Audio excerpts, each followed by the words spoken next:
সম্মানিত উপস্থিতি,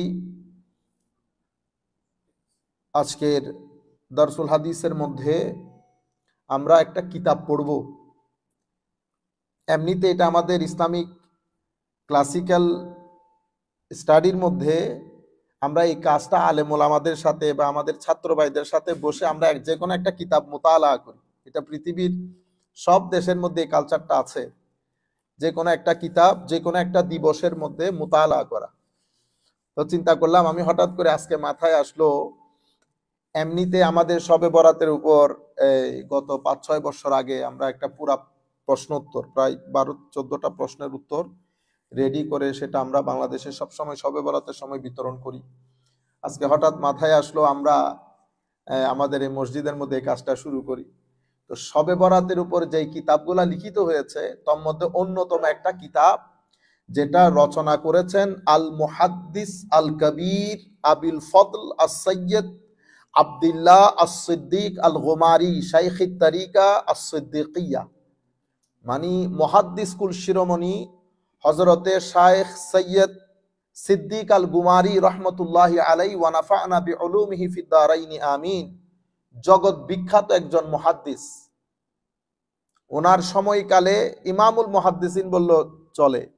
ওনার একটা কিতাব উনি লিখেছেন হুসনুল বায়ান ফি লাইলাতিন নিসফে মিন শাবান, মানে লাইলাতুন নিসফে মিন শাবান তথা শবে বরাতের উপর, ঠিক আছে, যেই কথাগুলা না বললেই নয়, ভালো কিছু কথাবার্তা। উনি এই কিতাব, ছোট্ট কিতাব, বেশি না, আমি চেষ্টা করব এটাকে সামারাইজ করার জন্য 40 থেকে 50 মিনিটের মধ্যে।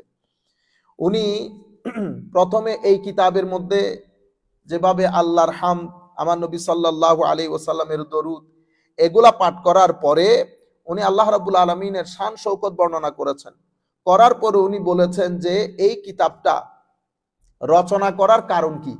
তো এই কিতাব লিখার কারণ হচ্ছে, অনেক ভাই যেখানে যায়, আমাদের মুরিদিনদের মধ্যে অনেকেই আমাকে প্রশ্ন করে শবে বরাত সম্পর্কে।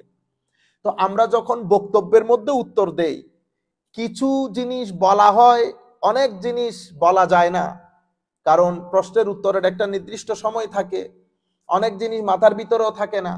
তো আমি চিন্তা করলাম এটার উপরে একেবারে জামে মানে শবে বরাতের উপর একেবারে সংক্ষিপ্ত আকারে কিন্তু কম্প্রিহেন্সিভ মানে সমস্ত আলোচনাকে ইনক্লুড করে, সমস্ত প্রশ্নকে অ্যাড্রেস করে এমন একটা কিতাব আমি আমার যারা মুরিদিন মুতাল্লিকিন মুহিব্বিন আছে তাদের জন্য লিখি। তো আল্লাহ পাকের মেহেরবানি লিখেছেন ওনাদের জন্য, কিন্তু কিতাবটা অনেক বেশি সুহুরত পেয়ে গেছে, অনেক পরিচিত এবং সকলের কাছে একটা পাঠযোগ্য একটা কিতাব। উনি শুরুতেই লিখেছেন মা দাআনি ইলা কিতাবাতি হাযিহির রিসালা। আমি জাস্ট একটু একটু করে পড়লে তো হকটা আদায় হয়ে যাবে। উনি এখানে লিখেছেন যে আমি এই কিতাবটা রচনা করলাম কেন। তখন বলেছেন সাআল কাসীরু মিনান নাস ফি ইদ্দাতি মুনাসিবাত আম্মা ওয়ারাদা ফি লাইলাতিন নিসফি মিন শাবান মিনাস সালাত ওয়াদ দুআ ওয়া গায়রিহিমা। মানুষ আমরা শবে বরাতের সময় যে নামাজ, দোয়া, তাসবিহ, তাহলিল করি, এগুলা নিয়ে প্রশ্ন করে, এই প্রশ্নের উত্তরের জন্য আমি এই কিতাবটা লিখেছি। আচ্ছা, এর পরবর্তীতে উনি কি দিয়ে শুরু করেছেন, বাদউল ইহতিফাল বিলাইলাতিন নিসফে মিন শাবান, মানে শবে বরাতের মধ্যে আমরা যে আন্দাজে এটাকে অবজার্ভ করি, পালন করি, সেটা শুরু কখন হয়েছে। তো এমনিতে লাইলাতুল বারাত তো হাদিসে পাকের মাধ্যমে অসংখ্য হাদিসে পাক লাইলাতুল নিসফে মিন শবে বরাত সম্পর্কে বর্ণিত আছে। আমি আগ পিছ না করি, উনি যেভাবে যেভাবে বলেছেন সেভাবে যে আজকে আমি তো নিজ থেকে কিছু বলতে পারবো না, যেহেতু উনি কথা বলতেছেন। তো উনি বলতেছেন কিন্তু আমরা যেভাবে এটাকে অবজার্ভ করি, এটা কখন শুরু হয়েছে।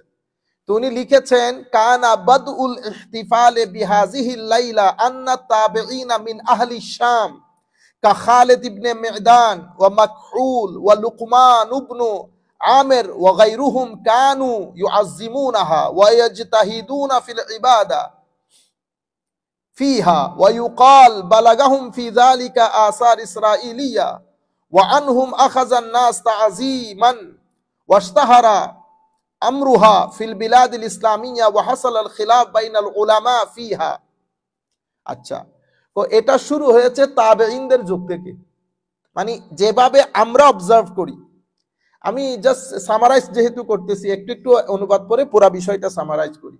উনি বলতেছেন তাবেঈনদের মধ্যে আমরা যেভাবে অবজার্ভ করি এটা নিয়ে ইখতিলাফ আছে, কিন্তু যেমন হযরত খালিদ বিন মিদান, মাকহুল, লুকমান ইবনে আমির রাদিয়াল্লাহু তাআলা আনহুম আজমাইন, ওনারা শবে বরাতকে আমরা যেভাবে পালন করি শাম দেশ তথা সিরিয়ার মধ্যে ওনারা এভাবে পালন করেন। মসজিদের মধ্যে যাওয়া, সবাই বা জামাত হয়ে আল্লাহর দরবারে দোয়া করা, জিকির আসকার করা, যেটাকে আমরা বলি ইহতিফাল, সেলিব্রেশন তথা অবজার্ভ করা সবাই একসাথে যেভাবে আমরা করি। কিন্তু এটা আবার অন্য অনেক তাবেঈন এটাকে গ্রহণ করেন নাই। গ্রহণ করেন নাই বলতে কি? গ্রহণ করেন নাই বলতে আমি মূল কথাটা আপনাদেরকে বলি। অর্থাৎ শবে বরাত অসংখ্য হাদিস দ্বারা সাবেত, শবে বরাত ইবাদতের রাত, আল্লাহ দোয়া কবুল করেন, এতটুকুন পর্যন্ত সবাই গ্রহণ করেন। কিন্তু কেউ কেউ মনে করেন যে সবাই একসাথে হয়ে মসজিদের মধ্যে ইবাদত করাটা ঠিক না। বুঝতে পেরেছেন? কিন্তু উম্মতে মুসলিমা এই মত গ্রহণ করেন নাই।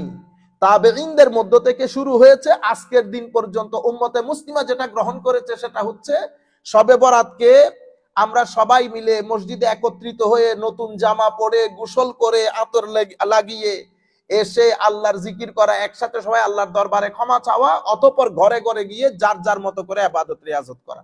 এটা উম্মতে মুসলিমার কাজ। এটা শুরু হয়েছে তখন থেকে এখনো পর্যন্ত চলতেছে। কিন্তু তাবেঈনদের মধ্যে কেউ কেউ মনে করেন, বিশেষ করে হিজাজের যারা তাবেঈ ছিল, তো এখানে মনে রাখবেন একটা হচ্ছে শাম দেশ, শাম মানি এই যে সিরিয়ান লোক, ইয়েমেন থেকে শুরু করে ওই ওই ওই ওই ব্লক। আর আহলে হেজাজ বলা হয় এই সৌদি আরব, মক্কা শরীফ, মদিনা শরীফ, রিয়াদ, এই সমস্ত দেশের, বিশেষ করে মক্কা শরীফ, মদিনা শরীফ। ওখানে কিছু কিছু উলামা তাবেঈনদের যুগে ওনারা এটাকে কি করেন নাই, সাপোর্ট করেন না, মানে সবাই একসাথে হয়ে ইবাদত করা। কিন্তু আবার কেউ কেউ করেছেন, কেউ কেউ বলতে বেশিরভাগ করেছেন, এবং ইবাদত রিয়াজত করা, তাওয়াফ করা, হাজি মানুষদেরকে জমজম পান করানো, ওগুলা করতেন। আমি মূল মেসেজ যেটা আপনাদেরকে বলতে চাচ্ছি যে ইবাদত করা নিয়ে কথা বলে নাই কেউ। কেউ কেউ মনে করেছেন সবাই একসাথে হয়ে যে ইবাদত, সে ইবাদত না করা উচিত কেউ কেউ। কিন্তু উম্মতে মুসলিমা তখন থেকে শুরু করে আজকের দিন পর্যন্ত কিভাবে ওই জিনিসটা করে আসতেছে। আচ্ছা, তো উনি এভাবে উনি পুরা বিষয়টা উল্লেখ করে শেষ পর্যন্ত উনি গেছেন সিফাতু ইহইয়ায়ে হাযিহিল লাইলা। তো এই রাতটাকে অবজার্ভ কিভাবে করব?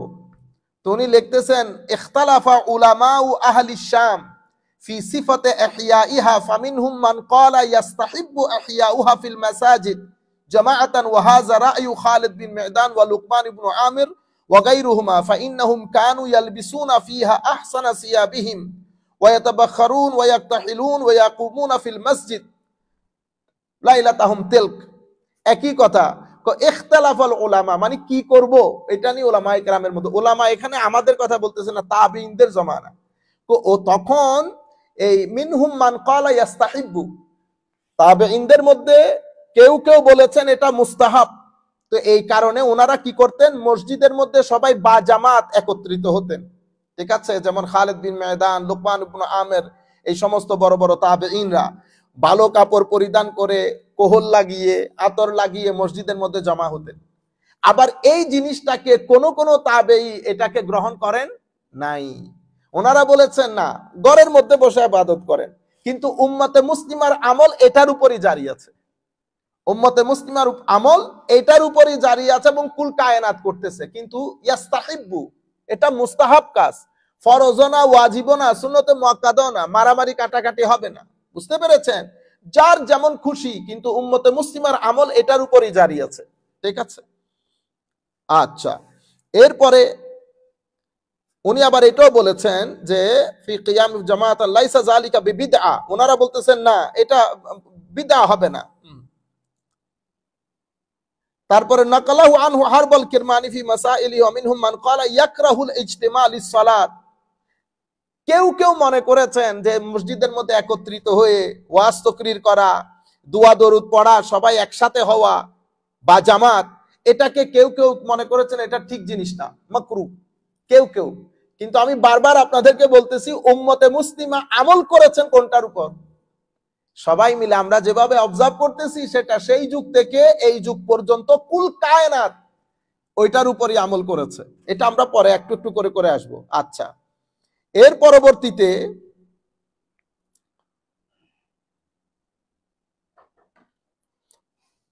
ওয়াকাদ নাকালাল বাইহাকি ফি সুনানিল কুবরা আন ইমাম শাফিঈ। তবে এখন উনি সলফে সালিহিন উম্মতের কথা বলতে গিয়ে বলতেছেন যে উম্মতে মুসলিমার মধ্যে ওই এটাই গ্রহণযোগ্য হয়েছে। যেমন বালাগানা আন্নাহু কানা ইউকাল আন্না দুআ ইউস্তাজাবু ফি খামসি লায়ালিন ফি লাইলাতিল জুমআতি ওয়া লাইলাতিল আদহা ওয়া লাইলাতিল ফিত্র ওয়া আউয়াল লাইলাতিন মির রাজব ওয়া লাইলাতিন নিসফি মিন শাবান। উনি বলছেন ইমাম বাইহাকি সুনানুল কুবরার মধ্যে ইমাম শাফিঈ থেকে রায় বর্ণনা করতেছেন। উনি বলেছেন 5টা রাতে দোয়া কবুল হয়। কোন 5টা রাত? লাইলাতুল 2 ঈদের রাত, রজবের প্রথম রাত এবং লাইলাতুল নিসফি মিন শাবান। এই 5টা রাতে জুমার রাত, রজবের প্রথম রাত, 2 ঈদের রাত এবং শবে বরাত, এই 5টা রাতে আল্লাহর দরবারে দোয়া কবুল হয়। ওয়া ওয়ারাদা আন ওমর ইবনে আব্দুল আজিজ, ওমরে সানি ওমর বিন আব্দুল আজিজ উনি আন্নাহু কাতাবা ইলা আমিলিহি বিল বাসরা, উনি বাসরা শহরের মধ্যে ওনার যারা সরকারি অফিসার আছেন ওদেরকে চিঠি লিখে বলেছেন আলাইকা বি আরবা'i লায়ালিন ফিস সানা ফা ইন্নাল্লাহা ইয়াফরাগু ফিহিন্নার রাহমা ইফরাগান আউয়ালু লাইলাতিন মির রাজব ওয়া লাইলাত মিন নিসফিন শাবান ওয়া লাইলা আল ফিত্র ওয়া লাইলাতিল আদহা। উনি বলেছেন 4টা রাত যেন তোমরা অবজার্ভ করো, 4টা রাত, যে 4টা রাতের মধ্যে আল্লাহ রাব্বুল আলামিন আল্লাহর রহমতের দরজা বন্যা বইয়ে দেন মখলুকাতে খোদার জন্য। এই 4টা রাত তোমরা অবজার্ভ করবা। সেগুলা কি কি? এই যে রাতগুলার কথা বলেছি, লাইলাতুল নিসফি মিন শাবান, শবে বরাতের রাতও সেখানে উল্লেখযোগ্য। এই জন্য হযরত সিদ্দিক আহমদ গুমারি রহমতুল্লাহ আলাইহি কিভাবে জাস্টিস করতেছেন দেখেন, এক পেশে কথা বলতেছেন না, সকলের রায় তুলে ধরে উনি বলছেন উম্মতে মুসলিমার রায়েজ রায়, প্রতিষ্ঠিত রায় হচ্ছে সবাই একসাথে আমরা যেভাবে অবজার্ভ করি সেভাবে অবজার্ভ করা। ফদলু হাযিহিল লাইলা। এখন উনি কি করলেন? উনি রাতের ফজিলত বর্ণনা করতেছেন। এই রাতের ফজিলত বর্ণনা করতে গিয়ে উনি বলেছেন যে প্রথম কথা হচ্ছে যেই কোরআনে পাকের যেই আয়াতে সূরা দুখানের যে আয়াত লাইলা মুবারাকা, উনি বলেছেন মেজরিটি মুফাসসিরিন বলেছেন আব্দুল্লাহ ইবনে আব্বাস রাদিয়াল্লাহু তাআলা রায় সহ এটা লাইলাতুল কদর। কিন্তু এখানে আরো একটা রায় আছে যেটা ইকরিমা থেকে বর্ণিত, আরো অনেক উলামায়ে কেরাম বর্ণনা করেছেন যে এখানে রাত শবে বরাত। কিন্তু মেজরিটি আমি যেটা জুমার মধ্যে বলেছি সেই কারণে এটা আর রিপিট করতেছি না। তো এখন উনি এই সংক্রান্ত যত হাদিস এসেছে উনি এই কিতাবের মধ্যে বর্ণনা করেছেন। এটা হচ্ছে আল্লাহ রাব্বুল আলামিন এক একজনকে এক এক ইলম দান করেন। আমরা যদি দুনিয়াতে আবার আসি, এখন চলে গিয়ে আবারও আসি, এতগুলা হাদিস এতগুলা কিতাব তিনি একত্রিত করা সম্ভব না। তো আমাদের জন্য বিরিয়ানি করে দিয়েছে, সব কিছু মওজুদ। এখন আমরাও বিসমিল্লাহ করে প্রথম হাদিস আমি জাস্ট একটু একটু করে আপনাদেরকে বলবো। উনি বলেছেন যতগুলা হাদিস শবে বরাতের ব্যাপারে বর্ণিত হয়েছে অনেকগুলা হাদিস দঈফ আছে। আমাদের এখানে বলা হচ্ছে দঈফ মানে মতরুক, ইন্না লিল্লাহি ওয়া ইন্না ইলাইহি রাজিউন। না, হাদিসে দঈফ হাদিসের একটা প্রকার। হাদিস যেই হাদিসটা হাদিসে দঈফ হবে, আমরা কোনোদিন ইনশাআল্লাহ এটা বর্ণনা করব, আজকে অন্য জায়গায় চলে গেলে কিতাব শেষ হবে না। হাদিসে দঈফ মানে কিছু শর্ত পূরণ না হওয়ার কারণে উলামায়ে কেরাম বলেন এই হাদিসের সনদ দঈফ, কিন্তু এটা দিয়ে ফজিলত, মুস্তাহাব, ফাজাইলে আমাল এগুলা করতে পারবে। হাদিসে দঈফ মানে রিজেক্টেড না, হাদিসে দঈফ মানে এটা সনদের দিক থেকে ওই স্ট্যাটাস পূর্ণ না, বিবিসি সিএনএন না। আপনারা বুঝতে পেরেছেন? বিবিসি সিএনএন গ্রহণযোগ্য যেভাবে, ঠিক আছে? তো এখানে বিবিসি সিএনএন বাদেও তো যেমন আল জাজিরা, তা আল জাজিরা কি মতরুক না?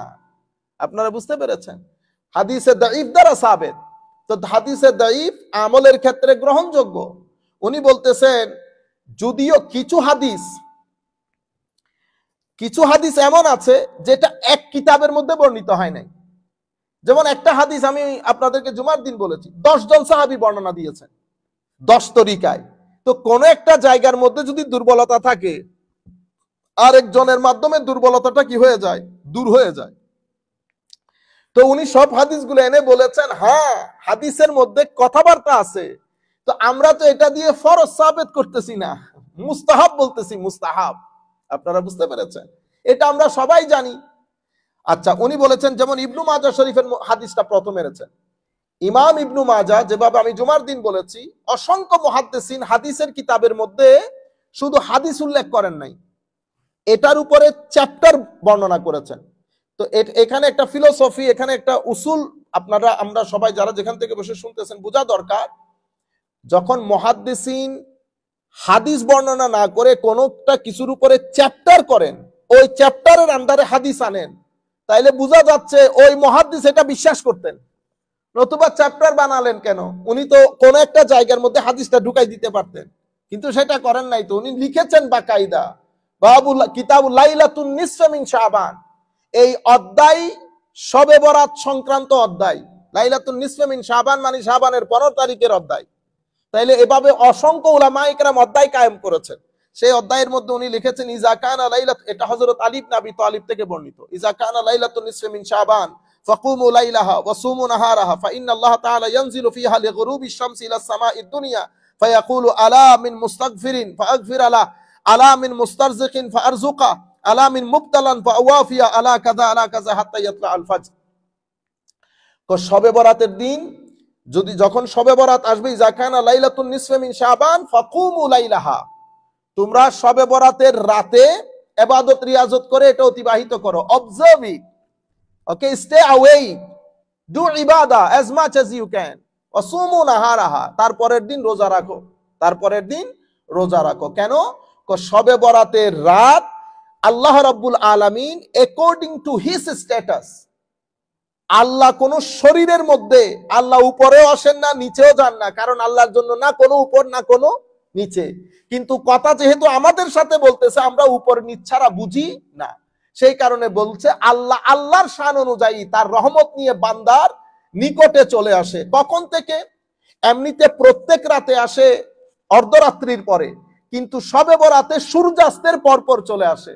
এবং আমার আল্লাহ আওয়াজ দিতে থাকেন, আছে কেউ আমার কাছে রিজিক চাওয়ার? তোমাদের মধ্যে কেউ আছে আমার কাছে ক্ষমা চাওয়ার? আমি ক্ষমা করে দেব। কারো রিজিক দরকার, আমি রিজিক দেব। কারো কোনো বলা মুসিবত চলতেছে, সে এখান থেকে মুক্তি পাইতে চাচ্ছে, দরকার হলে চা আমি করে দেব। আলা কাজা আলা কাজা, এভাবে আল্লাহ অনেক কথা বলতে থাকেন। এবং এভাবে আল ফাজর, একেবারে ফজর পর্যন্ত, সুবে সাদিক পর্যন্ত আল্লাহ রাব্বুল আলামিনের এই ঘোষণা চলতে থাকে, এই ঘোষণা চলতে থাকে। তো আমি, এক ভদ্রলোক আমাকে বলেছেন, এটা আমি বলে দেই, পাকিস্তানের একজন ভদ্রলোক আলেম, উনি দুনিয়া থেকে চলে গেছেন। আপনি ফরমায়া कि फकुमु शबे बारात का रोजा, शबे बारात रात को तो रोजा नहीं होता, रात को रोजा नहीं होता, रोजा तो दिन को होता है। ओ अल्लाह का बंदा, थोड़ा सा होश होनी चाहिए, दुनिया से फौत हो गया, हम दुआ करते हैं अल्लाह के दरबार में अल्लाह माफ फरमाए। और शबे बारात का रोजा वो रात की रोजा नहीं होता। इस तरह क्रिटिसाइज नहीं करते। तो चले, चूंकि फौत हो गया, जिन भाइयों ने मुझे रिक्वेस्ट किया, मैं इनसे यानी माफी का खास्तगार, चूंकि बंदा फौत हो गया, आप किसको मैं हम बोले, लेकिन इस तरह की बात नहीं होता, ये क्रिटिसाइज नहीं है। हम शबे बारात का रोजा, ये एक इस्तिलाह है, शबे बारात का रोजा ये एक इस्तिलाह है, ठीक है। हम पाकिस्तान जा रहे हैं, इसका माना क्या है हम पाकिस्तान के सर पर उठ गया? नहीं, हम पाकिस्तान की कोई ना कहीं जा रहे हैं, इलाके, कराची हो सकता है, लाहौर हो सकता है, तो हम क्या कहते हैं पाकिस्तान जा रही है। किस तरह की क्रिटिसाइज है? कहते हैं शबे बारात में तो रोजा नहीं होता, क्योंकि शबे बारात रात को होता है, रात को रोजा नहीं होता। ओ यार, इस्तिलाह समझनी चाहिए। अल्लाह रब्बुल आलमीन हमें हिफ्ज़ अमान के साथ रखे। चले, उन्हीं दे तो दुनिया থেকে চলে গেছেন, আমরা আরেকটা না বলি। দ্বিতীয় হাদিস এনেছেন তিরমিজি শরীফ থেকে ইমাম ইবনু মাজা। তিরমিজি শরীফে মানে ইমাম তিরমিজিও এনেছেন, ইমাম ইবনু মাজাও এনেছেন। ইমাম ইবনু মাজাও লাইলাতুন নিসফি মিন শাবানের উপর চ্যাপ্টার করেছেন, ইমাম তিরমিজিও লাইলাতুন নিসফি মিন শাবানের উপর চ্যাপ্টার করেছেন। এখানে ওই আয়েশা সিদ্দিকার ওই হাদিস, আমার নবী শবে বরাতের দিন কোথায় চলে গেছে? জান্নাতুল বকি শরীফে। ওখানে হযরত আয়েশা সিদ্দিকা আমার নবীকে না পেয়ে গেছেন। যাই হোক, ওখানে কিছু কথা আছে, আমি এগুলা না বলি এখন আর। ওখান থেকে হুকুম আহকাম যেগুলা সাবেত হওয়ার হয়ে গেছে, বাকি আমার নবীর সাথে আমাদের মাদের কি কথাবার্তা হয়েছে এগুলা এখন আর বলার কোনো প্রয়োজন নাই। কেন? এগুলা থেকে হুকুম আহকাম যেগুলা সাবেত হওয়ার, উলামায়ে কেরাম হুকুম আহকাম গুলা ডিরাইভ করে নিয়েছেন, বাস হয়ে গেছে। আমরা এখানে রেলেভেন্ট অংশটা বলি। তো আমার নবী সাল্লাল্লাহু আলাইহি ওয়াসাল্লাম হযরত আয়েশা সিদ্দিকা রাদিয়াল্লাহু তাআলা আনহাকে বলেছেন যে আয়েশা তুমি জানো আজকে কোন রাত? আমার নবী সাল্লাল্লাহু আলাইহি ওয়াসাল্লাম ইরশাদ করেছেন যে আজকে শাবানের 15 তারিখ অর্থাৎ শবে বরাতের রাত। এই রাতে আল্লাহ রাব্বুল আলামিন আল্লাহর শান অনুযায়ী সামাঈদ দুনিয়াতে নেমে আসেন।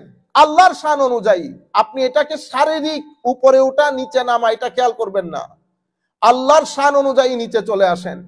এবং এখানে আমরা এটাও বলে রাখি, কিছুদিন আগে আমরা উনিও দুনিয়া থেকে চলে গেছেন, কিন্তু ওই আকীদা পোষণকারী লোক আমাদের চট্টগ্রামের প্যারেড ময়দানে ওয়াজ হচ্ছে, উনি ওয়াজ করতেছেন যে আল্লাহ রাব্বুল আলামিন কোথায় আছে বলেন, সবাই ইশারা করেন উপরে আছে, সবাই ইশারা করেন, সবাইকে দিয়ে ইশারা করছে। আমি সম্মানিত আলেম আপনারা যারা এবং ফলো করেন তাদেরকে বলছি, এই ব্যাপারে উম্মতে মুসলিমার দুইটা আকীদা, একটা হচ্ছে কুল কায়নাতের মুসলমানদের আকীদা যেটাকে আমরা আকীদায়ে আহলে সুন্নাত বলি, আর একটা হচ্ছে সালাফি আকীদা যেটার মূল হোতা, যেটার মূল নায়ক হচ্ছেন শেখ ইবনে তাইমিয়া। শেখ ইবনে তাইমিয়া শরীরবাদী আকীদায় বিশ্বাসী, মানে আমি যেমন সুফাই বসেছি উনি বিশ্বাস করেন আল্লাহ এভাবে বসেন, তবে আল্লাহর বসাটা আমার বসার মতো নয়। যদি আল্লাহর বসাটা আমার বসার মতো কেউ বলে তাহলে কাফের হয়ে যাবে, কি হয়ে যাবে, দিন ইসলাম থেকে খারিজ হয়ে যাবে। কিন্তু আপনি বলতেছেন বসেছেন তবে বসাটা আমার মতো না, এই কথাই আপনাকে বাঁচিয়ে দিয়েছে। তো আপনি কুফর থেকে কোথায় চলে গেছেন আমি বলতেছি না, উম্মতে মুসলিমার উলামায়ে কেরাম আইম্মায়ে কেরামের দৃষ্টিতে কেউ এই ধরনের কথা বললে পথভ্রষ্ট হবে। এবং এই কথাগুলো উম্মতের কথা বলেছেন লেস দেন 5%। এখন আপনি যদি বরাত মজলিসে বলেন আল্লাহকে ইশারা করতে আল্লাহ উপরে আছে, তো লাইসা কামিসলিহি শাই ওয়া হুয়াস সামিউল বাসীর। আপনি যেই সাবজেক্টের লোক না, আমি অনুরোধ করব সবাইকে আমরা যেন ওই সাবজেক্ট নিয়ে গুতাগুতি না করি, আর যখন করব তখন মানুষকে এইভাবে বলবো যে এই আয়াত নিয়ে কথা আছে দুই ধরনের, কেউ এটা বলেছে উম্মতে মুসলিমা এটা বলেছে, তাইলে মানুষের কাছে জিনিসটা পরিষ্কার হয়ে গেল। এখন আমি আধা জিনিসকে হাইড করে আমি যেটা বিশ্বাস করি সেটা বলে বিসমিল্লাহ করে সেফ প্যাসেজ নিয়ে চলে গেলাম, এটাকে কি বলে, এটাকে সাদাকাত তথা সত্যবাদিতা বলে না। আল্লাহ রাব্বুল আলামিন আমাদের হামি ও নাসির হোক। তো আল্লাহর শান অনুযায়ী আসেন, এবং সেই দিন আল্লাহ রাব্বুল আলামিন বনি কাল তাদের কাছে অসংখ্য ছাগল, অগণিত ছাগল তারা লালন পালন করত। আমার নবী বলছেন ছাগলের যত কেশ তার চেয়ে বেশি আল্লাহ উম্মতকে ক্ষমা করে দেন, তবে শর্ত হচ্ছে তারা শিরক করতে পারবে না, তাদের ভিতরে হেট্রেট লালন করতে পারবে না। যাদের ভিতরে শিরক আছে, হেট্রেট আছে, তারা ছাড়া আল্লাহ সবাইকে ক্ষমা করে দেবে শবে বরাতের রাতে। আচ্ছা, এটা দ্বিতীয় নম্বর হাদিস। তৃতীয় নম্বর হাদিসের মধ্যেও সেম, তৃতীয় নম্বর হাদিসের মধ্যেও সেম। এভাবে উনি এক হাদিস, দুই হাদিস, তিন হাদিস, চার হাদিস, আমি নতুন কিছু থাকলে আপনাদেরকে বলবো, পঞ্চম হাদিস একেবারে ইমাম আহমদ, ইমাম তাবরানী, ইমাম ইবনু হিব্বান, এভাবে সাবে সামেন 8 নম্বর হাদিস, শেষ পর্যন্ত 9, 10, একেবারে 10-এর মধ্যে গিয়ে উনি হাদিস যেটা এনেছেন সেটা ইমাম বাইহাকি আন মাকহুল আন কাসির ইবনে মুররা আন নবী সাল্লাল্লাহু আলাইহি ওয়াসাল্লাম, একই কথা, লাইলাতুন নিসফ মিন শাবানের মধ্যে আল্লাহ সবাইকে ক্ষমা করে দেন শুধুমাত্র মুশরিক এবং মুশাহিন ছাড়া। তো উনি কি করেছেন, উনি এই ব্যাপারে যত হাদিস, যত কিতাবের মধ্যে এসেছে সবগুলো এখানে বর্ণনা করেছেন। টোটাল 10টা হাদিস বলেছেন, টোটাল 10টা হাদিস বলেছেন। এই 10 হাদিসগুলো সমস্ত উলামায়ে কেরাম, যেভাবে আমি আপনাদেরকে লিস্ট বলেছি গত জুমার মধ্যে, কিছু আমরা আলোচনা করব ইনশাআল্লাহ, তাড়াতাড়ি আমরা এই জিনিসগুলো থেকে মুক্তি পেয়ে যাই। এরপরে উনি কিছু আসার মানে সাহাবায়ে কেরামের কথা, তাবেঈনদের কথা উনি এখানে এনেছেন। হ্যাঁ, এর পরবর্তীতে উনি যেমন হযরতে আন্না আলিয়ান খারাজা লাইলাতুন নিসফ মিন শাবান, হযরত আলী থেকে শবে বরাতের একটা কথা এনেছেন, এবং হযরতে সাঈদ বিন মনসুর থেকে একটা হাদিস শরীফ এনেছেন। এরপরে আরো অসংখ্য জায়গায় উনি হাদিস শরীফ এনে এটা আমাদেরকে বুঝিয়েছেন যে শবে বরাতের ফজিলত রয়েছে, শবে বরাতের ফজিলত আল্লাহর দরবারে রয়েছে। কেন? আল্লাহ রাব্বুল আলামিন আল্লাহর বান্দাদের, অসংখ্য বান্দাদেরকে এই দিন ক্ষমা করে দেন। সেটা হাদিসে পাক অসংখ্য হাদিস, যেমন 10টা হাদিস শরীফ উনি এনেছেন, কোরআনের আয়াত থেকে উনি লাইলাতুম মুবারাকা থেকে ওই কথাটাও আমাদের সম্মুখে তুলে ধরেছেন এবং বলেছেন যে হাদিসগুলার ব্যাপারে, কোন একটা হাদিসের ব্যাপারে বলা হয়েছে এই হাদিস দাঈফ, কোন জায়গায় বলা হয়েছে এই হাদিসের অমুক বর্ণনাকারী দাঈফ, বলে যে হাদিসগুলা দঈফ হলো একটার ঠেলায় আর একটা কি হয়ে যায়, শক্তিশালী হয়ে যায়। আর যদি দরিও দঈফ, তবুও তো আমরা এটা দঈফের মাধ্যমে মুস্তাহাব সাবেত হয়। আমরা একজন বিশ্ববরেণ্য মুহাদ্দিসের কথা শুনতেছি, আমাদের তথাকথিত শাইখ মাইক আমাদের টাইপের লোকের কথা না, এটা আলেমদের কথা শুনতেছি। আপনারা বুঝতে পেরেছেন? এরপরে উনি বলতেছেন মা ইউকালু মিনাদ দুআই ফি হাযিহিল লাইলা, এই রাত্রে আমরা যে দোয়া পড়ি, এই রাত্রে কি দোয়া পড়ব? তখন উনি একটা দোয়া বলেছেন, যেটা উনি বলেছেন হাদিসে পাকের মাধ্যমে এটা সাবেত। সেটা কোনটা? যেটা আয়েশা রাদিয়াল্লাহু তাআলা আনহা উঠেছেন, দেখেছেন আমার নবী নামাজ পড়তেছেন শবে বরাতের সময়, উনি আমার নবী দীর্ঘ সিজদা দিয়েছেন, দীর্ঘ সাজদার কারণে আমার হযরত আয়েশা সিদ্দিকা রাদিয়াল্লাহু তাআলা আনহা মনে করেছেন আমার নবী ফৌত হয়ে গেছেন, আমার নবী দুনিয়া থেকে রুখসত হয়ে গেছেন, ওয়াফাত পেয়ে গেছেন। এত লম্বা সিজদা ছিল। তো আয়েশা সিদ্দিকা রাদিয়াল্লাহু তাআলা আনহা আমার নবী সাল্লাল্লাহু আলাইহি ওয়াসাল্লামকে ধরেছে, হাত রেখেছে গায়ে। তখন ফাকাল আলী ইয়া আয়েশা তা'জানিন আলী ফি কিয়ামে হাযিহিল লাইলা, কুলতু নাআম বি আবি ওয়া উম্মি, ফাকাম ফাসাজাতা লাইলান তাবিলান হাত্তা জানানতু আন্নাহু ক্বাদ কুবিত ফাকুমতু, আমি উঠে দাঁড়ালাম, আমি আমার পরে উঠে দাঁড়িয়ে আমার নবী যখন একটু নাড়াচাড়া করেছে বুঝলাম যে, পরে দেখলাম আমার নবীর জবান থেকে একটা দোয়া আসতেছে। একটা দোয়া, কি দোয়া? আমরা সবাই একটু একটু করে পড়লে মুখস্থ হয়ে যাবে। আউযু বিআফুবিকা, আউযু বিআফুবিকা, আউযু বিআফুবিকা মিন ইকাবিক। তাইলে এখন কি হইল? আউযু বিআফুবিকা মিন ইকাবিক, আউযু বিআফুবিকা মিন ইকাবিক, এতটুকুন হয়ে গেছে। এরপরে আবার আউযু বিরিদাকা মিন সাখাতিক, আউযু বিরিদাকা মিন সাখাতিক ওয়া আউযু বিকা মিনকা, ওয়া আউযু বিকা মিনকা জাল্লা ওয়াজহাক লা উহসি সানাআন আলাইক আনতা কামা আসনাইতা আলা নাফসিক। এটা আমরা একজনকে লিখে দিলে সবাই মোবাইলের মধ্যে, আমার নবী সাল্লাল্লাহু আলাইহি ওয়াসাল্লাম সিজদার মধ্যে গিয়ে হায় হায়, আমার নবী লম্বা সিজদা দিয়েছেন, এমন লম্বা সিজদা আমার নবী জবানের মধ্যে এটাই বলতেছেন, আউযু বিআফবিকা, আউযু বিআফবিকা মিন ইকাবিক, আউযু বিরিদাকা মিন সাখাতিক, আউযু বিকা মিনকা জাল্লা ওয়াজহাক লা উহসি সানাআন আলাইকা আনতা কামা আসনাইতা আলা নাফসিক। আমার আল্লাহ, এটার অর্থ কি? আল্লাহ আমি আপনার কাছে পানা চাচ্ছি, আপনার দয়া অনুগ্রহের ওসিলায় আপনার শাস্তি থেকে পানা চাচ্ছি। এটা কে বলতেছেন? আমার নবী সাল্লাল্লাহু আলাইহি সাল্লাম, যার জন্য আল্লাহ আখিরাত সাজিয়েছেন। ইনার আব্দিয়ত দেখেন কিভাবে নিজেকে মাটির সাথে মিশিয়ে দিয়েছে। বুঝতে পেরেছেন? আল্লাহ রাব্বুল আলামিন আমাদের হামি ও নাসির হোক। তো উনি সিদ্দিক আহমদ গুমারি রহমতুল্লাহ আলাইহি উনি বলেছেন যে দোয়া যেগুলো এসেছে আমরা যেন ওগুলার উপর ইক্তেফা করি। কিছু কথা উনি আরো বলেছেন আমরা তাড়াতাড়ি শেষ করার জন্য। এবং আমরা যেটা মনে করি, উনি বলেছেন আসলুদ দুআ আল মাশহুর বাইনাল আওয়াম, সাধারণ মানুষের মধ্যে কিছু দোয়া অনেক বিখ্যাত হয়ে গেছে, কিন্তু এগুলার কোনো আসল, কোনো জড় শরীয়তের মধ্যে নাই।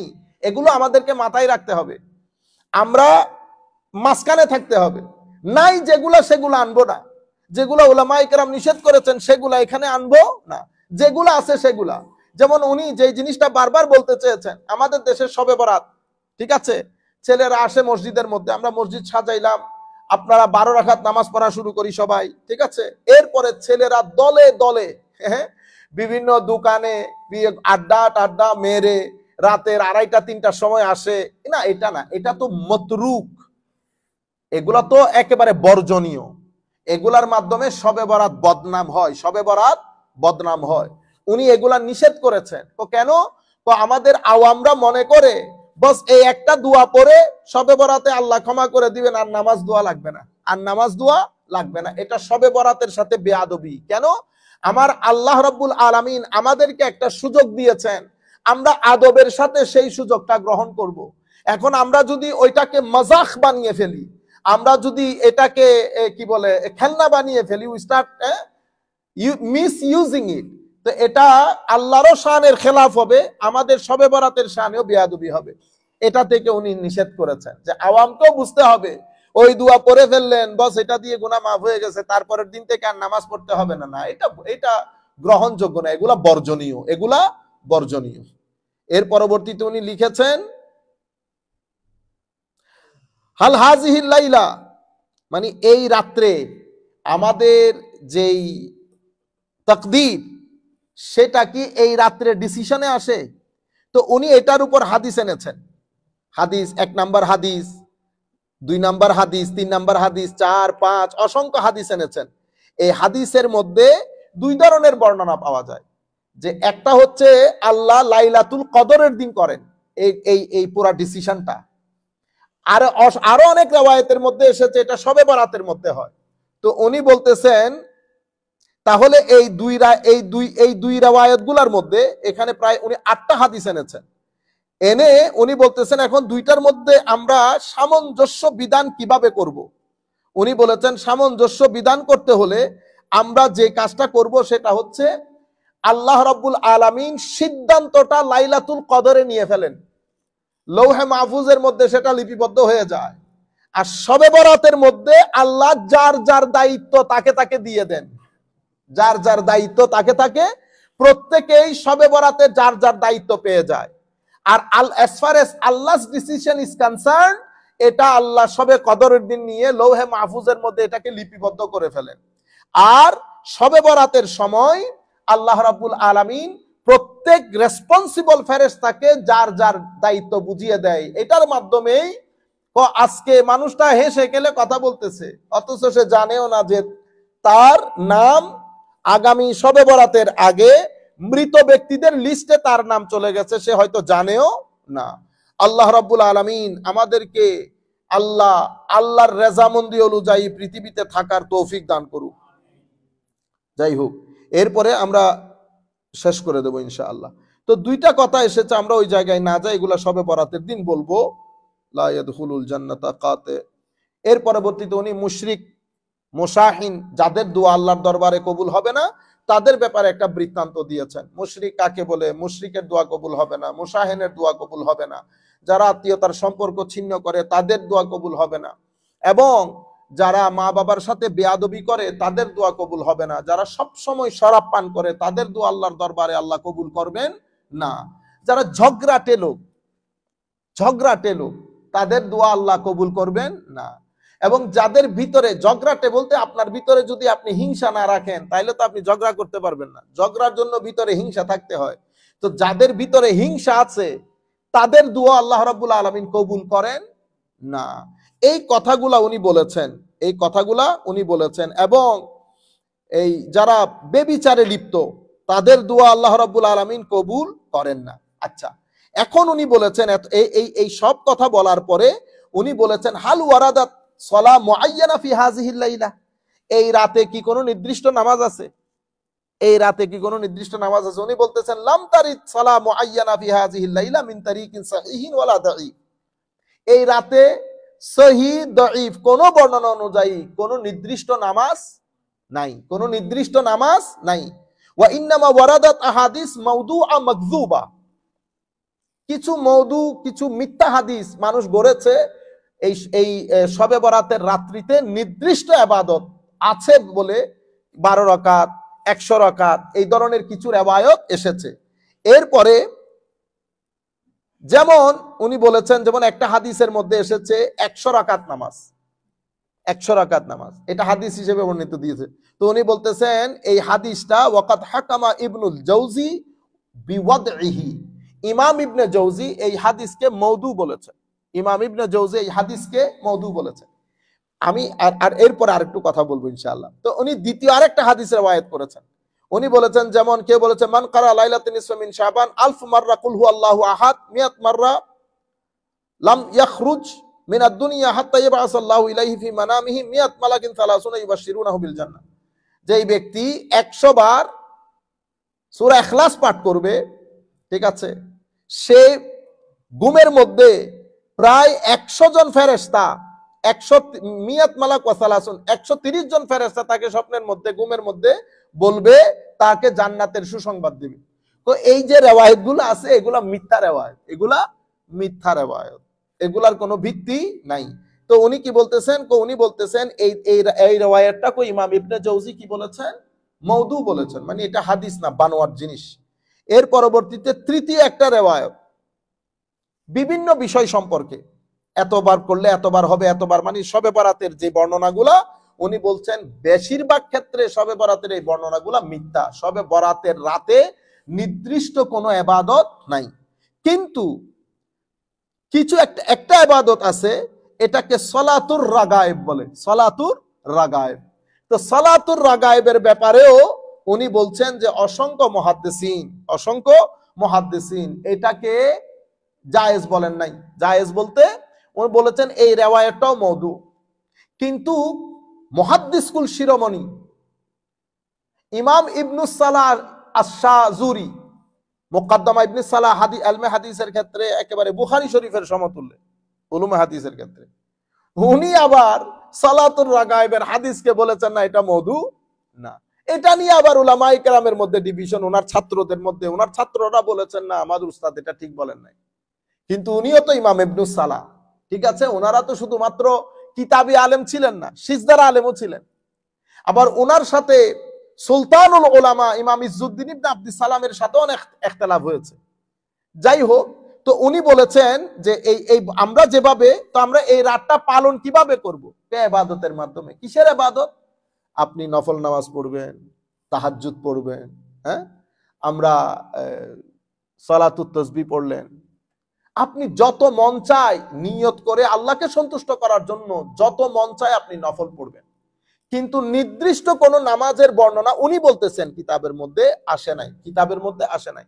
উলামায়ে কেরাম সলফে সালেহিন উম্মত যার যার মতো করে ইবাদত করতেন, যার যার মতো করে ইবাদত, কোরআনে পাকের তিলাওয়াত থেকে শুরু করে, এই তাহাজ্জুদ থেকে শুরু করে, তওবার নামাজ থেকে শুরু করে, এই সালাতুত তাসবিহ থেকে শুরু করে যতটুকুন মন চায় আপনি পড়তে পারবেন। উনি যে বলতেছেন যে নির্দিষ্ট করে যে এই রিওয়ায়াত এতটুকুন পড়লে 100 বার পড়লে এই সওয়াব, 200 বার পড়লে এই সওয়াব, এই ধরনের কোন রিওয়ায়াত শবে বরাতের মধ্যে বর্ণিত হয় নাই, এই কথাটা উনি বলেছেন।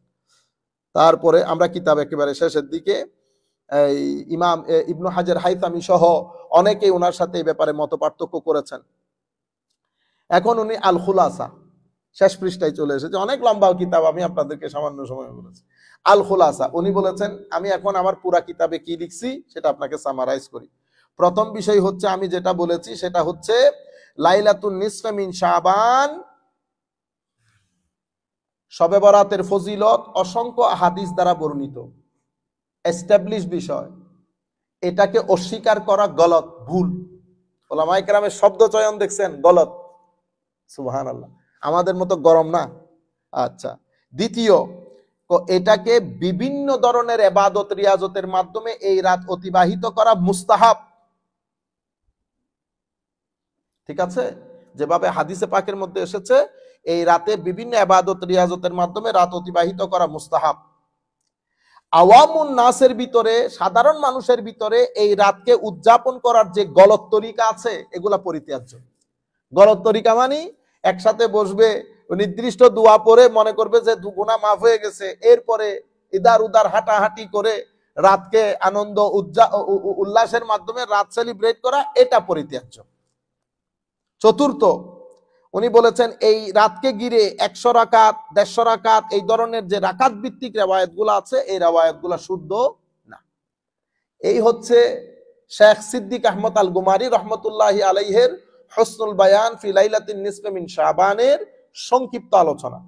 আমরা এখন শুধুমাত্র সামান্য সময়ে 2টা মিনিট আপনারা আমাকে দিবেন, আমি সামান্য সময়ে আপনাদেরকে শুধু বলবো উলামায়ে কেরাম, আমাদের একটা বড় লেখা আছে শবে বরাত সম্পর্কে, একেবারে বিস্তারিতভাবে আমরা সবকিছু তুলে ধরেছি। শুধুমাত্র এখন আমরা এই শবে বরাত নিয়ে সলফে সালেহিনের অভিমত, আমরা ইমাম তিরমিজি হাদিস শরীফগুলো আপনারা শুনেছেন জেনেছেন, এবার আমরা এটা নিয়ে উলামায়ে কেরাম পরবর্তী যুগের, পূর্ববর্তী যুগের অনেক বড় বড় ইমাম শবে বরাতের উপর কিতাব লিখেছেন। যেমন আমরা এই যে হাফেজ ইবনে আসাকির আদ-দামাশকি, উনি লাইলাতুন নিসফে মিন শাবানের উপর কিতাব লিখেছেন। এভাবে সিদ্দিক আহমদ গুমারি, তারপরে মুসলিম উলামায়ে কেরামের অনেকেই এটার উপর কিতাব লিখেছেন। আমি শুধুমাত্র আপনাদেরকে একটা গুরুত্বপূর্ণ বিষয় বলা দরকার, বাকি কথাগুলো ইনশাআল্লাহ শবে বরাতের আলোচনার মধ্যে বলবো, শবে বরাতের দিন। একটা গুরুত্বপূর্ণ বিষয় মিস হয়ে যাচ্ছে। হ্যাঁ, পাইছি, আলহামদুলিল্লাহ রাব্বিল আলামিন। এখন এই আমাদের যে আইমায়ে কেরাম, যেমন ইমাম শাফিঈ রাহমাতুল্লাহি আলাই, ওনার অভিমত আমি বর্ণনা করেছি। উনি বলেছেন ৫টা রাতে দোয়া কবুল হয়, তার মধ্যে শবে বরাত একটা। হুজুর শেখ আব্দুল কাদের জিলানী রাদিয়াল্লাহু তাআলা আনহু, ওনার একটা কিতাব আছে গুনিয়াতুত তালিবিন, ওখানে উনি শবে বরাতের ফজিলত বর্ণনা করেছেন। শেখ আব্দুল কাদের জিলানী রাদিয়াল্লাহু তাআলা আনহু ওলিকুল সম্রাট ছিলেন, এটা আপন জায়গায়। আলেম কেমন ছিলেন? ওনার যুগে ওনার চেয়ে বড় আলেম ছিল না। ওনার মজলিসের মধ্যে ৭০,০০০ উলামায়ে কেরাম বসতেন। জগৎ বিখ্যাত ইমাম ইবনে জৌজি পর্যন্ত মজলিসের মধ্যে বসে থাকতেন, সেই পরিমাণ, সেই ধরনের আলেম। উনিও ওনার কিতাব বুনিয়াতুত তালিবিনের মধ্যে শবে বরাতের আলোচনা করেছেন। ইমাম ফাকেহি, উনি ইন্তেকাল করেছেন ২৭২ হিজরিতে। উনি ওনার আখবারে মক্কার মধ্যে বিস্তারিত বলেছেন মক্কাবাসী শবে বরাত কিভাবে পালন করতেন। উনি বলেছেন মক্কাবাসী নারী পুরুষ সেকাল থেকে আজকের দিন পর্যন্ত, মানে উনি ২৭২ হিজরি পর্যন্ত শবে বরাতের রাতে মসজিদে হারামের মধ্যে এসে নামাজ আদায় করতেন, তোয়াফ করতেন, রাত জেগে কোরআন শরীফ খতম করতেন। ইমাম ফাকেহি উনি আখবারে মক্কা এই কিতাবের মধ্যে এটা বলানো দিয়েছেন। ইমাম মোল্লা খুসরু হানাফি রহমতুল্লাহ আলাই, উনি ইন্তেকাল করেছেন ৮৮৫ হিজরিতে। ইমাম মোল্লা খুসরু হানাফি মাজহাবের জগৎ বরেণ্য আলেম। সেই যুগ থেকে এই যুগ পর্যন্ত হানাফি মাজহাবের মধ্যে যত বড় বড় আলেম এসেছেন, উনি হচ্ছেন সেই আলেমদের মধ্যে আমায়েদে মাজহাবে হানাফি, যাকে সুতুন বলা হয়, স্তম্ভ বলা হয় মাজহাবে হানাফির। উনি বলেছেন রমজানের শেষ ১০ রাত, ২ ঈদের রাত, জিলহজ মাসের প্রথম ১০ রাত, শাবানের ১৫ তারিখ তথা শবে বরাতের রাত ইবাদত করা মুস্তাহাব। ওনার কিতাব দুরারুল হিকাম শারহে গুরারুল আহকাম, এই কিতাবের মধ্যে উনি মুস্তাহাব বলেছেন। ইমাম ইবনে নাজম আল মাসরি আল হানাফি, উনি বরেণ্য হানাফি মাজহাবের ইমাম। উনি ইন্তেকাল করেছেন ৯৭০ হিজরিতে। ওনার বিখ্যাত কিতাব, এটা সবাই জানে, বাহারুর রায়েদ। ওই কিতাবের মধ্যে উনি একই অভিমত ব্যক্ত করেছেন যে শবে বরাতে ইবাদত করা মুস্তাহাব বলেছেন। উপমহাদেশের বিশ্ব বরেণ্য মুহাদ্দিস, যাকে বাদ দিলে আপনি ওখানে মুহাদ্দিস দাবি করতে পারবেন না, শেখ শাহ আব্দুল হক মুহাদ্দিস দেহলভী, শাহ আব্দুল হক মুহাদ্দিস দেহলভী, ওনার বরেণ্য কিতাব মা সাবাতা বিসুন্নাহ ফি আইয়ামিস সানা, মা সাবাতা বিসুন্নাহ হিসেবে বিশ্ব বরেণ্য, সকলের কাছে পরিচিত এবং সমাদৃত। প্রায় আমার মনে হয় প্রায় উলামায়ে কেরামের লাইব্রেরির মধ্যে এই কিতাবটা আছে। ওই কিতাবের মধ্যে উনি শবে বরাতের উপর একটা অধ্যায় করেছেন, রাতের ফজিলত বর্ণনা করেছেন এবং ওই রাতে ইবাদতের কথা বলেছেন। ইমাম জুহাইলি কিছুদিন আগে ইন্তেকাল করেছেন। বর্তমান যুগে এই বিংশ শতাব্দীতে উনি হানাফি মাযহাবের উপর যে কাজ করেছেন, সেটা গত ১০০-১৫০ বছরে এটার কোনো নজির পাওয়া যায় না। উনি এই হানাফি মাযহাবের উপর একটা বরেণ্য কিতাব লিখেছেন, ইমাম অনবদ্য সৃষ্টি ফিকার কিতাবে উনি আল ফিকহুল ইসলামী ওয়া আদিল্লাতুহু, আল ফিকহুল ইসলামী ওয়া আদিল্লাতুহু, এটা প্রায় ২২ থেকে ২৫ খণ্ডের কিতাব। অতি অল্প বয়সে দুনিয়া থেকে চলে গেছেন, দিমাশকের লোক, সিরিয়ার লোক, অতি অল্প বয়সে দুনিয়া থেকে চলে গেছেন। ২২ খণ্ডের কিতাব, আপনি চিন্তা করে দেখেন মানে কেমনে কেমনে এগুলো সম্ভব হয়েছে। ওই কিতাবের মধ্যে ইমাম জুহাইরি বলেছেন যে এই ২ ঈদের রাত, লাইলাতুল কদর, রমজানের শেষ রাত এবং শবে বরাতের রাতে ইবাদত জেগে ইবাদত করা মুস্তাহাব। এই বিষয়ে অনেক সহিহ হাদিস রয়েছে। ভোর পর্যন্ত অধিক হারে ইস্তেগফার করা উত্তম বলেছেন উনি। পূর্ববর্তী পরবর্তী, যাতে এটা একটা ডকুমেন্টারি হয়ে যায় সবার জন্য। আচ্ছা, সলফে সালেহিনে উম্মত, হায় হায়, এবং শেখ ইবনে তাইমিয়া বলেছেন, আমরা প্রত্যেকেই তো শেখ ইবনে তাইমিয়ার কথাই বলি, আমরা যারা জানি না, উনি আল ফতোয়া, ওনার ফতোয়ার মধ্যে বলেছেন শাবানের ১৪ তারিখের রাজের ফজিলত সম্পর্কে অনেক হাদিস এবং আসার রয়েছে। সলফে সালেহিনে উম্মতের মধ্যে কেউ কেউ এই রাত জেগে নফল নামাজ আদায় করতেন, উনি ওনার ফতোয়ার কিতাবের মধ্যে বলেছেন। এবং ওনার একটা কিতাব আছে ইকতিদাউ সিরাতিল মুস্তাকিম, এই কিতাবের মধ্যে উনি বলেছেন শবে বরাতের ফজিলত সম্পর্কে অসংখ্য হাদিসে মরফু, আসার তথা সাহাবা এবং তাবেঈনদের অভিমত বর্ণিত হয়েছে, যেগুলো প্রমাণ করে এটা একটা ফজিলতপূর্ণ রাত। সলফে সালেহিনের কেউ কেউ এই রাতে ইবাদত বন্দেগী করতেন। পবিত্র মদিনা নগর সহ অনেক জায়গায় পূর্ববর্তী পরবর্তী অনেক উলামা এটাকে যদিও স্বীকার করেছেন, কিন্তু এই সংক্রান্ত বর্ণিত হাদিসের সমালোচনা করেছেন। তবে একটা হাদিসের সমালোচনা কেউ করতে পারে না, যেটা সম্পর্কে আমার নবী বলেছেন যে ওই দিন বনি কালবের ছাগলের ক্যাশের মতো করে আল্লাহ মানুষকে ক্ষমা করে দেন। এটা ইবনে তাইমিয়া মানে অস্বীকার করতে করতেও স্বীকার না করে পারেন নাই।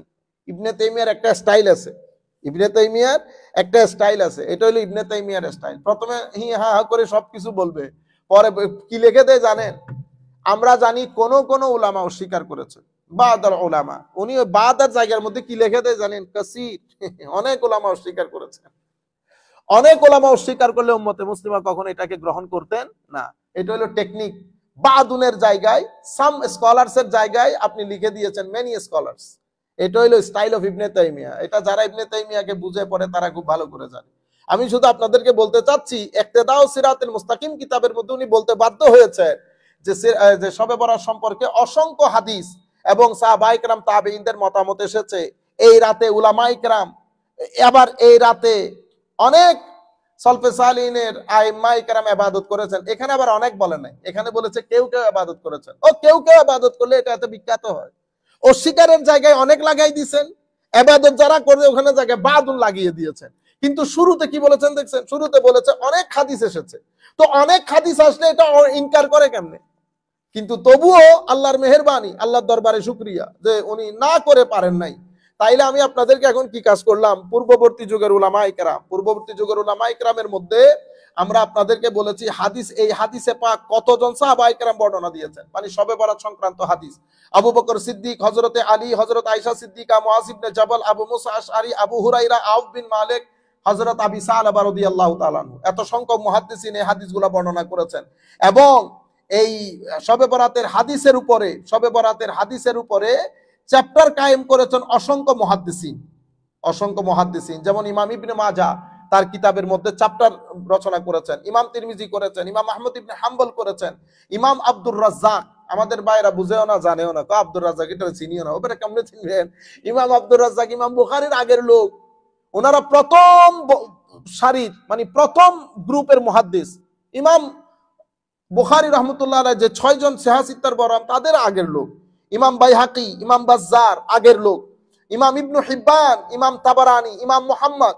তো ইমাম একজন বলতেছে কই ইমাম মুহাম্মদ এগুলা কোত্থেকে বলেন? আল্লাহ, ইমাম মুহাম্মদ হইলো ইমাম মুহাম্মদ আশ-শাইবানি, ইমামে আজমের ছাত্র বেটা, যারে বাদ দিলে ইসলামী আইনের আধা কেটে ফেলতে হবে, ইমাম মুহাম্মদ। তো ইমামে আজম যদি তাবেঈ হয় তাহলে ইমাম মুহাম্মদ কি হবে? তাবেউত তাবেঈ। ইমাম বুখারীর অনেক অনেক অনেক উপরের, অনেক উপরের। শুধু আপনি মাযহাবের ইমাম না, ঠিক ইমাম শাফিঈর উস্তাদ ইমাম আহমদ ইবনে হাম্বল হচ্ছে ইমাম ইনাদের নাতি ছাত্র, আর ইমাম আহমদ ইবনে হাম্বল ইমামে আজমের প্রতি ছাত্র। কারণ ইমাম শাফিঈ পড়েছেন ইমাম মুহাম্মদের কাছে। ইমাম মুহাম্মদ, ইমাম আবু ইউসুফ, ইমাম জুফর, ইনারা হচ্ছেন ইমামে আজম আবু হানিফার সবচেয়ে জলিলুল কদর ছাত্র। ইমাম ওয়াকি বিন জাররাহ, ইমাম আব্দুল্লাহ ইবনে মুবারক, সবাই ইনারা ইমামে আজমের জলিলুল কদর ছাত্র। আল্লাহ রাব্বুল আলামিন আমাদের হামি ও নাসির হোক। মাওলাই করিম আমাদেরকে কবুল করুক। আপনারা এতক্ষণ বসে আমাদের এই আলোচনা শুনেছেন। আমরা চেষ্টা করেছি, এটা যদি আপনাদের সাথে যায় না, কিন্তু আমিও চিন্তা করলাম যে একটা কিতাব অন্তত পড়ে ফেললে শুরু থেকে শেষ পর্যন্ত সামারাইজ করা, অন্তত একটা কিতাবের কিছু হইলো ফিউজাত পাইলে আমার পুরা বিষয় সম্পর্কে আমাদের একটা কনসেপচুয়াল ক্লারিটি হইলো। আমি যেটা আপনাদের দূর দূরান্ত থেকে যতগুলা মানুষ শুনতেছেন, অসংখ্য মানুষ শুনবেন, আমি আপনাদেরকে বলবো কালচারালি যে কাজগুলো আপনারা করেন সেটা বাদ দিবেন না।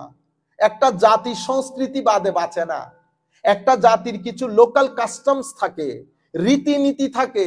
আপনি রীতিনীতি বাদ দিয়ে আপনি পুরা জাতি দাঁড় করাইতে পারবেন না। জাতির সংস্কৃতিগুলো আমার নবীও বাদ দেয় নাই। আমার নবী দুনিয়াতে আসার পরে যখন তাবলীগের কাজ শুরু হয়েছে, আমার নবী তাবলীগের পরে যখন ফরমেশন অফ ইসলামিক ল, ইসলামী আইনকে ফরমেশন করতেছেন, তা আমার নবী কি করেছেন? আরবের রীতিনীতি সবকিছুকে তুলে সমুদ্রে নিক্ষেপ করেন নাই। আমার নবী সবকিছুকে টেবিলে রেখেছেন।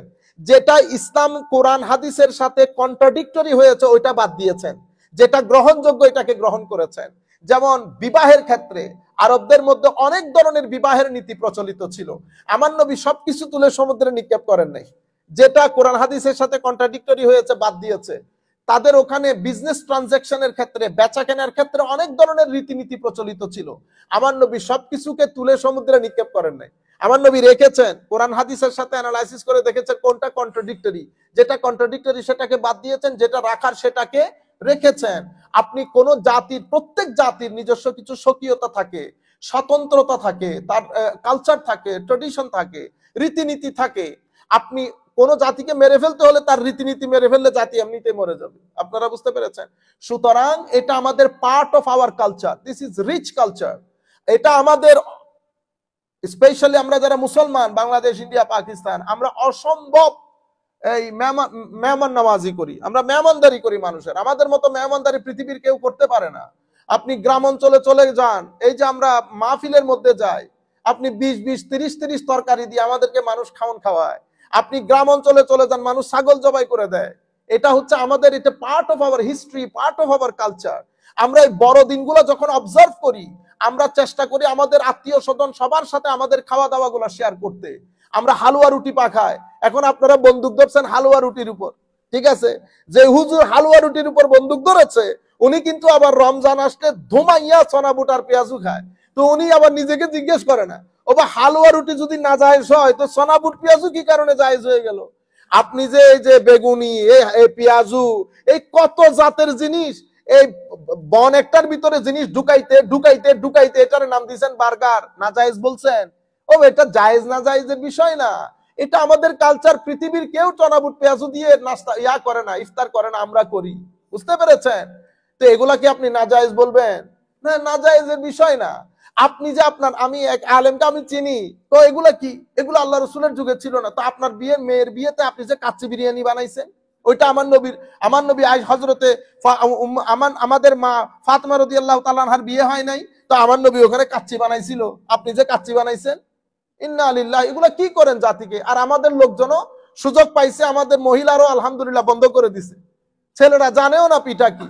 আমি আমার এই আওয়াজ যেখানে যেখানে যাচ্ছে, আমি আপনাদেরকে বিনয়ের সাথে অনুরোধ করব, আপনারা হালুয়া বানাবেন, পরোটা বানাবেন, গরিব আত্মীয় স্বজনকে দিবেন। যেই সমস্ত আমাদের ভিক্ষুক ভাইয়েরা যারা সহযোগিতার জন্য আসে, তাদেরকে টাকা পয়সাও দিবেন, তাদেরকে টাকা পয়সাও দিবেন, সাথে সাথে তাদেরকে পরোটার হালুয়াও খাওয়াবেন। এবং এগুলো ছাড়বেন না। রমজানের মধ্যে আপনারা ছোলা পেঁয়াজু দিয়ে নাস্তা রমজান করেন, ইফতার করেন, কোনো অসুবিধা নাই। আমরা সাহারির সময় আমরা দুধের ভাত খাই নাই, সাহারির সময় ঘি দিয়ে। কেউ বলেছেন কথা, আমাদের উলামা যারা আজকে ফলোয়া রুটির বিরুদ্ধে লাগাইছেন, দেখি নাই আপনাদেরকে 3 সোয়ানে আপনাদেরকে 2 প্লেটে হয়েছে, দবাইয়া খাইয়া আপনাদেরকে 3 জনে তুলতে হয়েছে, সব দেখছি। বুঝতে পেরেছেন? ঘি পারেন নাই, কারণ ঘি তো আপনি নিজে কিনে খাবেন না। 1800 টাকার ঘি, মাইনচের ঘি পাইছেন তো হাফ ঢেলে দিচ্ছেন, 3 জনে মিলে ধরে তুলতে হয়েছে। সেইটা আবার হালুয়া রুটির বিরুদ্ধে, হালুয়া রুটি না জায়েজ। ইন্না লিল্লাহি ওয়া ইন্না। আর আমাদের লোকজন আল্লাহ রসুলের যুগে ছিল না। তুমি বেটা কেএফসি খাইয়া বাইরে হইছো, যেটা আল্লাহ রসুলের যুগে ছিল না। বুঝতে পেরেছেন আপনারা? এগুলা হইলে একটা জাতিকে সাংস্কৃতিক দিক থেকে, কালচারালি একটা জাতিকে মেরে ফেলা। আপনি কি রাখতে চাচ্ছেন? কোনো কিছু লাগবে না, শুধুমাত্র আসবেন আর যাবেন। সেই কারণে আমাদের ছেলে, অসংখ্য ছেলে নামাজ পড়তে আসে, সালাম পর্যন্ত দেয় না। আচ্ছা, আমারে দেও না, মুরব্বিয়ানে কেরাম দেখো না, তাদের কইলে একটা সালাম দাও। এ হইলো দিন। কিছু লাগবে না, শুধু ঢুকবেন আর বের হবে। আল্লাহ রাব্বুল আলামিন আমাদের হামি ও নাসির হোক। মাওলাই করিম আমাদেরকে কবুল করুক। আল্লাহ রাব্বুল আলামিন কুল কায়নাতের উম্মতকে শবে বরাতের ফুয়ুজাত দিয়ে ধন্য করুক। বিশেষ করে আমাদের তরুণ প্রজন্মকে আল্লাহ শবে বরাতের ফুয়ুজাতে ধন্য করুক। শবে বরাতের ফুয়ুজাতের পানি দিয়ে আমরা আমাদের অন্তরাত্মাকে ধুয়ে আমরা যেন মাহে রমজানের জন্য পরিপূর্ণরূপে প্রস্তুতি নিতে পারি, সেই তৌফিক আল্লাহর উফরন্ত দয়া আদরের দিকে তাকিয়ে আল্লাহর প্যারা রাসূলের ওসিলা জিল্লাহ যেন আল্লাহ আমাদেরকে দান করেন। ওয়া মা আলাইনা ইল্লাল বালাগুল মুবিন। আসসালামু আলাইকুম ওয়া রাহমাতুল্লাহি তাআলা ওয়া বারাকাতুহু।